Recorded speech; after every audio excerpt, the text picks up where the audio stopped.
Şimdi ne düşünüyorsun?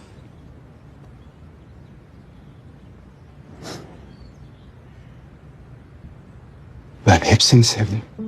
Mükerrem. Benim her zaman tek hayalim sendin. Sence ne düşünüyor olabilir?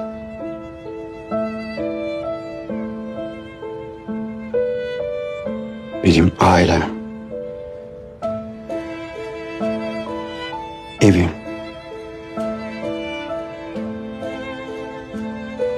her şeyim sensin. Ben buradayım Müjdat. Bebeğimle birlikte seni bekleyeceğiz. Gel dersen gelirim. Kal dersen kalırım. Yeter ki sonu iyi olsun.